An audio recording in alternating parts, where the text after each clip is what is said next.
Good morning and welcome to the May 27th Let's Talk. I think we've now had the restaurant Ocotillo open for a little over a week now. And 2 weeks now? No, I've eaten there twice. Oh, okay, great. And it seems to be going pretty well. We're having about 20 people at night and 2 to 4 during the day. And I think those numbers are just about perfect. So hopefully we continue at that pace for a little while longer. But they seem to be doing a really good job of social distancing, and the people that are eating there, other than the disposables, I think are having a pretty good experience. The disposables are a big step up from the plastic clamshells. So that really makes it feel nice when somebody serves you. They have to be a little careful with that plastic plate though, because spaghetti slides around when they serve it. But sooner or later we'll get back to real dishes, right? Yes, sooner or later we will get back to real dishes.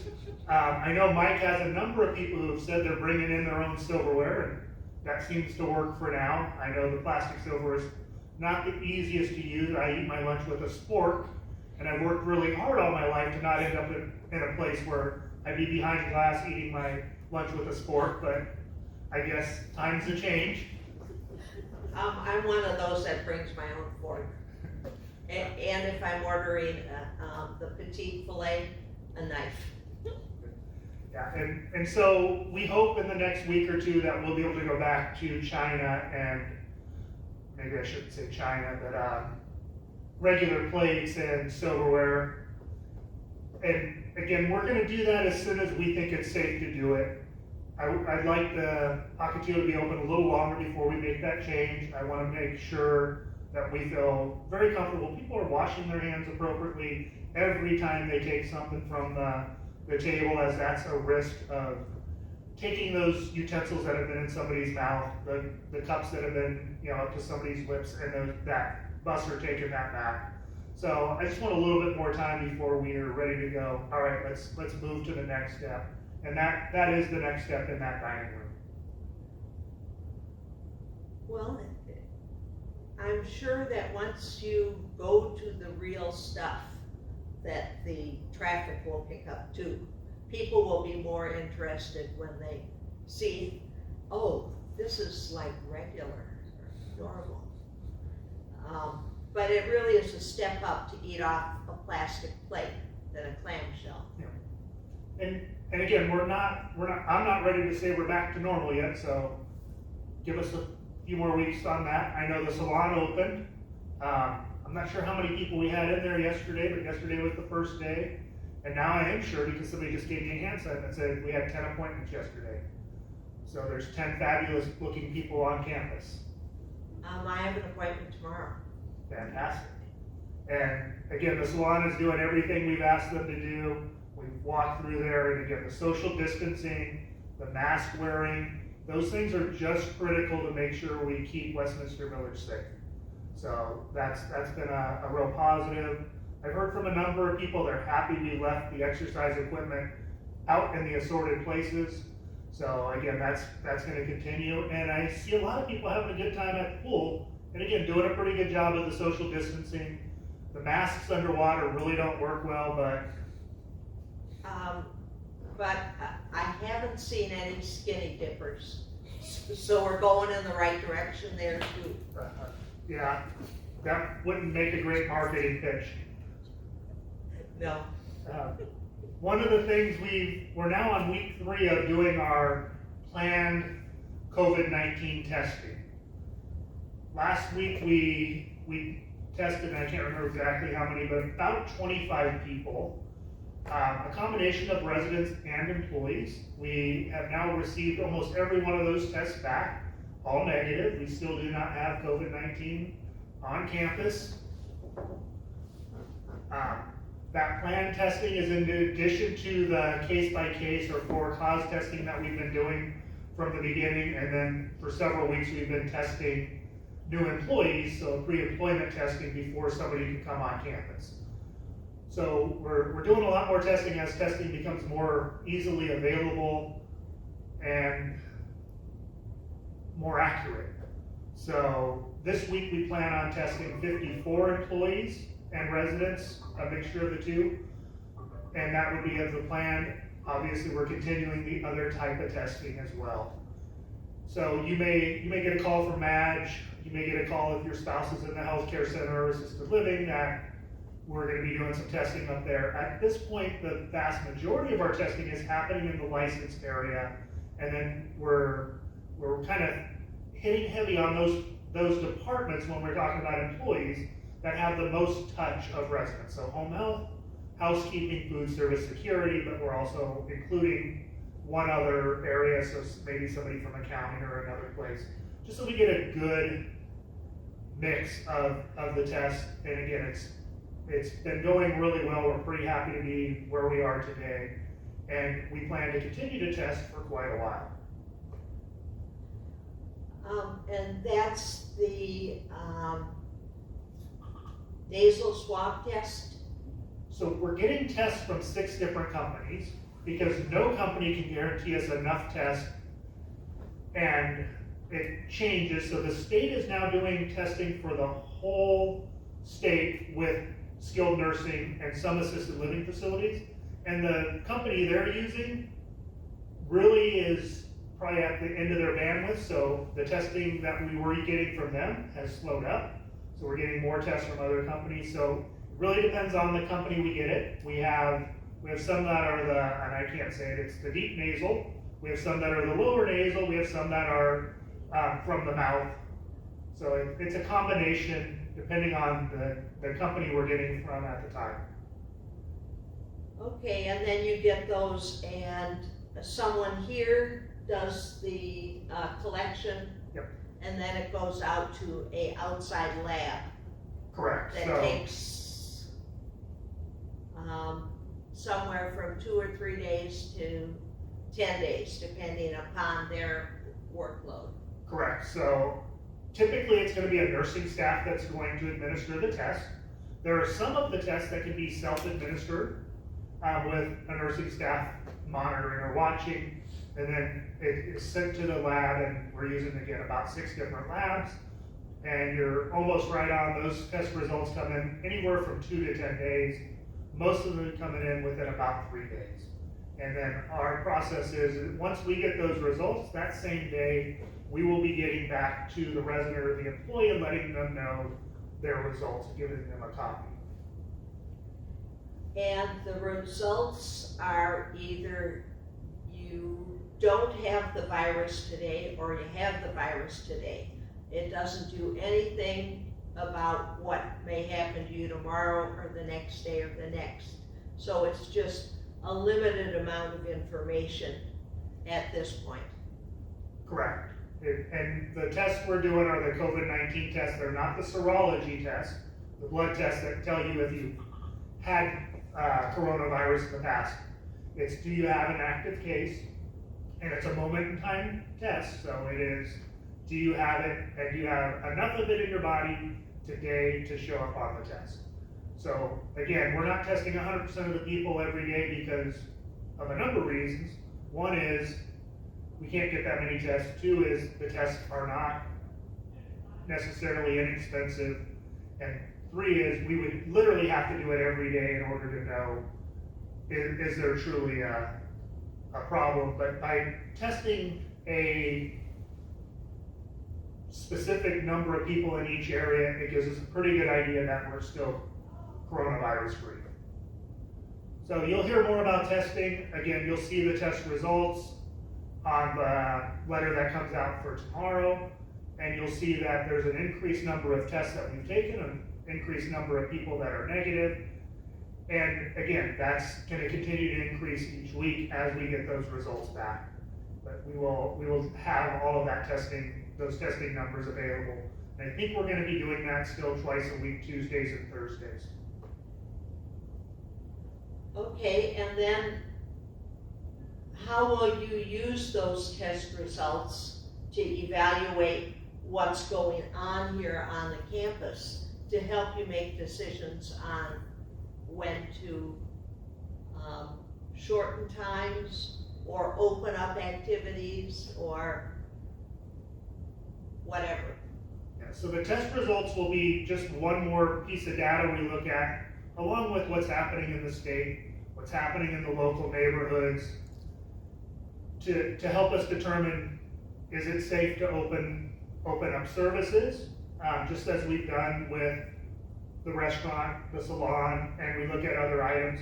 As some of the other testing becomes more easily available, more accurate, some of the instant testing, it allows us to open things up a little bit more. One of the things you're going to see in the announcement tomorrow is our self-quarantine or self-isolations, those people going off campus. Currently, if you go off campus, you have a 14-day self-isolation before you get to go back into the general public.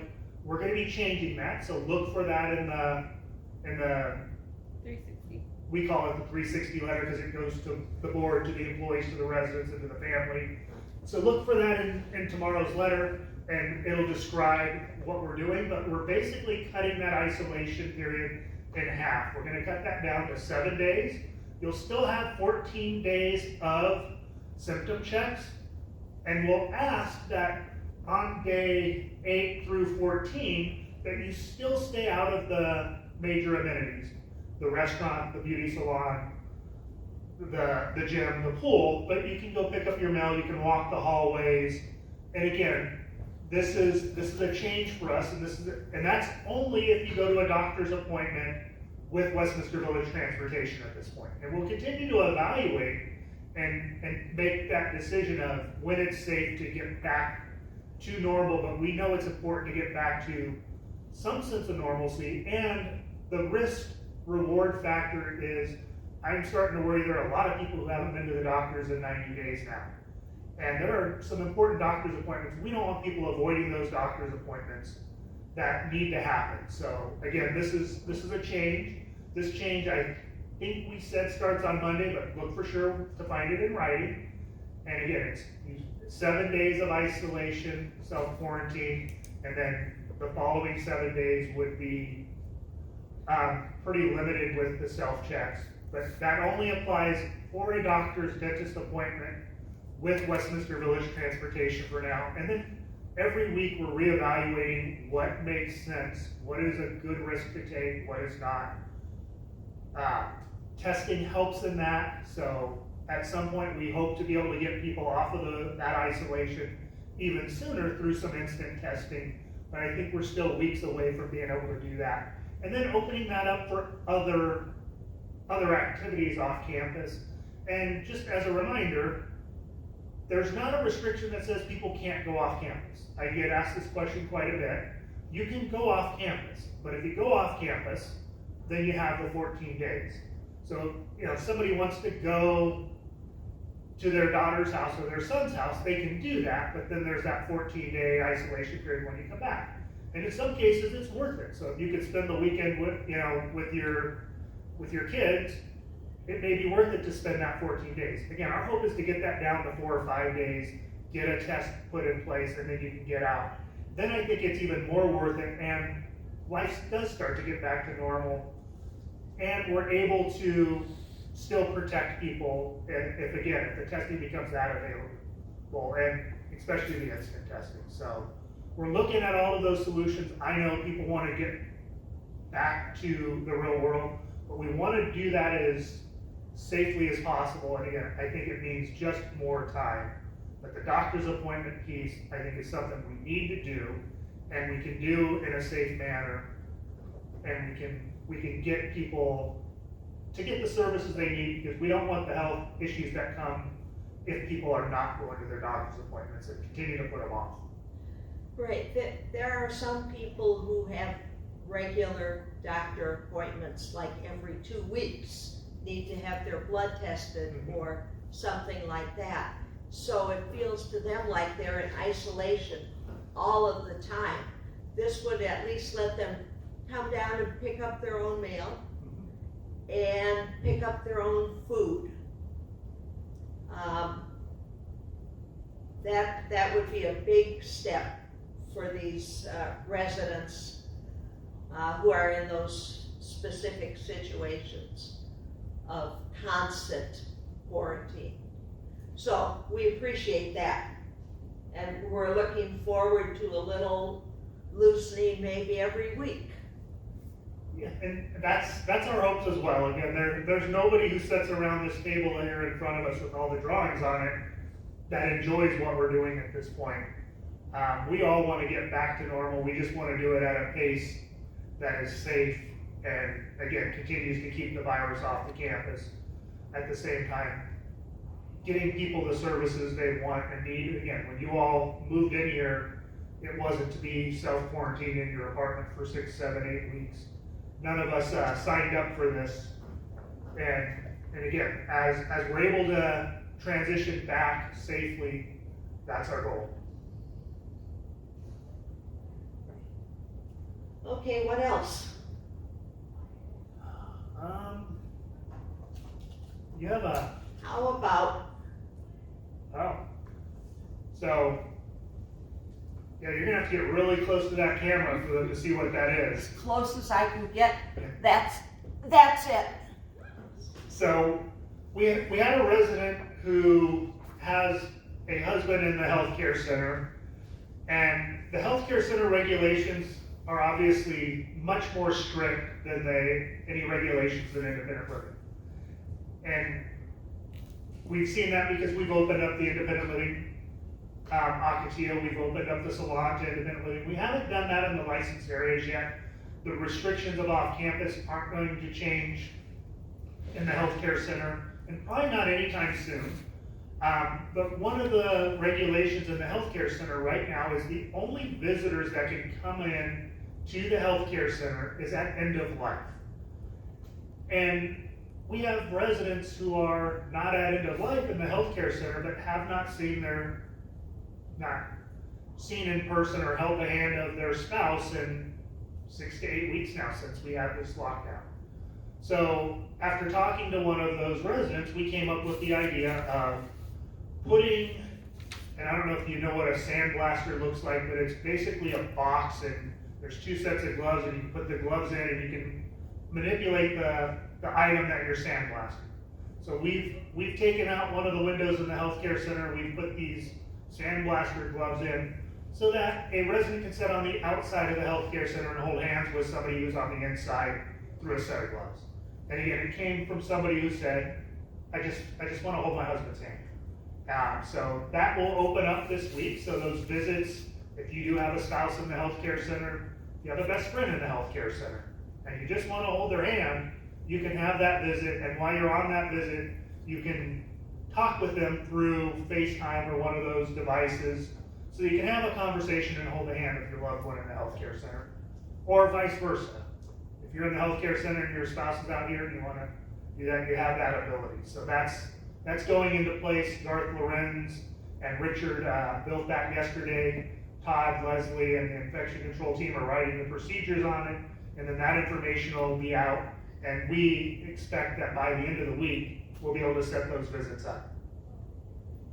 and for those of you who don't know what a sandblaster is, I'm sure you've seen on TV when there's like a premature baby is in one of those incubators where parents can put their hands through and feel their baby. And I think that, I know I've talked to a few residents who are really appreciative of that going in. It just means a world of difference if they can touch. What's your sign? What'd you bring today? Oh, well, now that the weather is warming up, I thought we needed to review the hallway etiquette rules. And I have to read them because I just wrote them up this morning and don't remember them. Okay, first, the only thing you can do out there is hug the walls. No people, just hug the walls. There is a curfew, and because Donnelly's isn't open yet, or Jayhawk, the curfew now is 7:30 p.m. If you're going out after that time, you're in trouble. Tom monitors 24/7. Don't hang stuff on other residents' doorknobs. I've heard that there's some of that stuff going on, and I don't think that we should be doing that. No unmasking. And that's a double negative, so that means you have to keep your mask on all the time. And I don't know who the policemen are, but I'm sure they're out there in some kind of disguise. If the Let's- FBI can unmask people, why can't residents?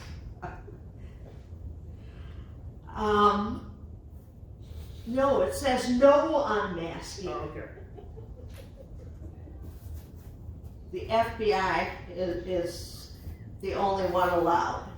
Okay. Don't ring the doorbell and run. Did you ever do that as kids?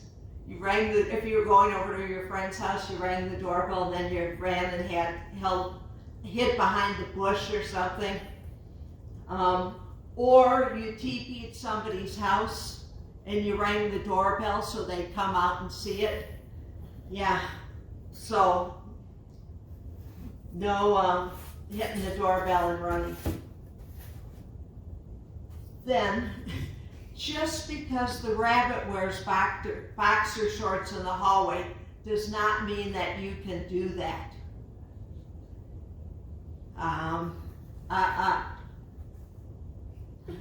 Well, that leads me to the next.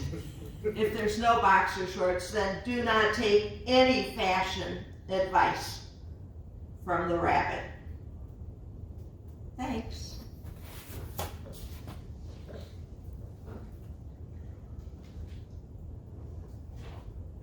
I think I got some questions from a resident. Oh, can we talk about the village shop? Sure. I imagine that there's a lot of stuff in there, but it's really in a small enclosed space, so that presents a problem. Yeah, so if the question is, are we ready to open the village shop? The answer is we're not ready to open the village shop yet because of the small confined space. And it's a risk that I think the reward is just not worth it at this time. So when do you think this whole lockdown thing is gonna end? Ask that question again. When do you think, which part of the lockdown? Because we have two separate lockdowns. The licensed areas and the independent residents. And we know what sequence they're gonna open up in. We just don't, nobody knows that. And that's part of, if you told me that in a month you could, that this would end and we could have free going to and from wherever we wanted to, I could say, oh good, I have something to look at. But it's so hard when every time you turn on the TV, it seems they have extended the time of lockdown or opening up really slow. Yeah, and so I don't have a magic crystal ball, so I don't know what day the lockdown ends. What I do know is, again, as Arizona, the state numbers continue to look good, and we continue to have good numbers here, we will continue to increase or decrease the barriers we put in place. Again, I don't think we ever go back to pre-February life at Westminster Village. I think there will always be some restrictions. My hopes are those restrictions will be mostly on the staff. They won't be restrictions of the residents. So staff will probably always be doing some sort of symptom checks before they come in the building. We'll probably be using technology so that they're doing that from their cell phone or a tablet. But getting away from the lockdown we have with residents is our goal, is to get residents back to as much normal life as they can And again, I think we take it a week at a time. I always tell people it's 2 weeks at a time. I can't imagine doing what we're doing for more than any 2 week given period, because any more than that's too much to bite off. And there are some days where it's literally a day at a time that, you know, our team has to go, all right, how do we get through the next 24 hours to figure out what's next? Again, the nation numbers, the state numbers continue to look good when we look at hospitalization, when we look at the number of tests being done compared to that number of positives. The numbers are going in the right direction, which means, again, it becomes safer and safer to take a little bit more risk. But I don't have a good answer to, is this done on June 4th? Is it done on July 4th? Is it done on August 4th? What I do know is we can't be doing exactly what we're doing today on August 4th. We have to be continuing to move in that direction, opening up services, and again, continuing to work hard to keep Westminster Village safe. Okay, that's enough for now on that subject. I had a couple of residents ask me if the people that are in isolation order food from Ocotillo or the Garden Cafe. The Ocotillo has the set menu of $10. The Garden Cafe has a set menu for the evening special, but if you want anything else from there, in the past, the resident has been charged a delivery fee up to the $10, like a minimum charge. And they feel that that's not really fair, because if they could come down here and pick up a sandwich by themselves, they could order a $5 sandwich and not have to pay the $10 minimum. But since they are isolating for the safety concerns of themselves and all of the other residents, if that minimum charge could be waived. So I've asked Mike to look into that and get back to me of how many of those there are and how we can track it. And I think the answer is, I don't know that we have a system where we can waive it, but I think we have a system where somebody's going to call me and say, I had $15 in minimum charges, that we'd find a way to credit them. So look for that in one of the daily updates sometime by the end of the week, and we'll have a system in place, because again, we appreciate those people that are self-isolating when they go off campus to keep everybody else safe. We'll find a way to not have them hit with a penalty in that case. Now, if you order 50 cents worth of something 10 times a day, I may feel differently, but let me look into it, and we'll make that right. So at this point, if the people in isolation just keep a little holding on to their receipts or keeping track of it, we can fix that going ahead while we're in the long isolation period. Absolutely. That would be very much appreciated. Any other questions over there? Well, some residents would like to take a van ride, like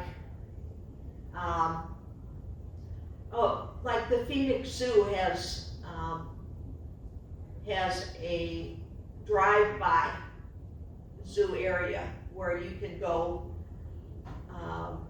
for a fee, and they specifically set it up for drive-by. Or people want to take a ride in the desert and see the flowers blooming. I know the problem is Vanda doesn't allow much for social distancing, but what do you see going forward on that? There's a number of people I'd like to send on a bus ride in the desert. So, when we first talked about this, I really didn't see how we could do this because putting people in that small, enclosed space seems like a bad risk. But as I sat here and think about it, I think we've talked about people having small social circles. If you're playing cards with somebody, play with the same 3 people, go to dinner with the same 3 people. So maybe we could do a vehicle with 4 people in it, that they're your social circle. So if you're having lunch with them, you're playing cards with them, and now you're going to the zoo with them or on a trip. So let me have Megan and her team look at how we can do that in smaller numbers, so not the big van full of 30 people going, but a family unit size going, and see how we can do that safely. That would really help the residents who feel that they're so cooped up. If you know, and there's a lot of residents, and I know the line would get long, kind of like the hairdresser, but it'll happen. Mhm. But if you can take 3 or 4 at a time, that's good, because so many people do have that same circle of friends. Usually they're neighbors or somebody with a common interest. But yeah, we'll look forward to seeing what you and Megan can bring for doing that. It'll mostly be Megan. Oh, okay. I've done all the thinking on it that I think I can. Okay. Well, I think we're close to the end. I just want to again say thank you to all your residents that are being patient with the staff, being patient with each other, being patient with me. Again, there's no easy answers to most of these questions, but asking the question is fantastic. Again, the more we talk about these things, the more solutions we come up with, the easier it is for us to find what's right for us at any given day. Again, there's no easy roadmap of if you do this, this will happen or this won't happen. So there's a group of us who sit down virtually every day or on Zoom every day, and we look at the comment cards, we look at the questions that come in, we read the letters that come in, the voicemails that come in. And again, there's a group of us, and there's a group of about 250 of us who are pretty much every day looking at how do we make life as good as we can during these circumstances. And again, staff is working hard, they continue to work hard, and your comments, your suggestions, even when you're unhappy with us, again, come to some of the best solutions that we put in place. So continue to do that, continue to give us that feedback, continue to be patient with the employees, especially those frontline workers who don't get to make the decisions but have to make them happen. When you're grouchy, be grouchy to Garth, and Leslie, and Todd, and Megan. And if you're happy, send me something nice, thanking me for all that I'm doing.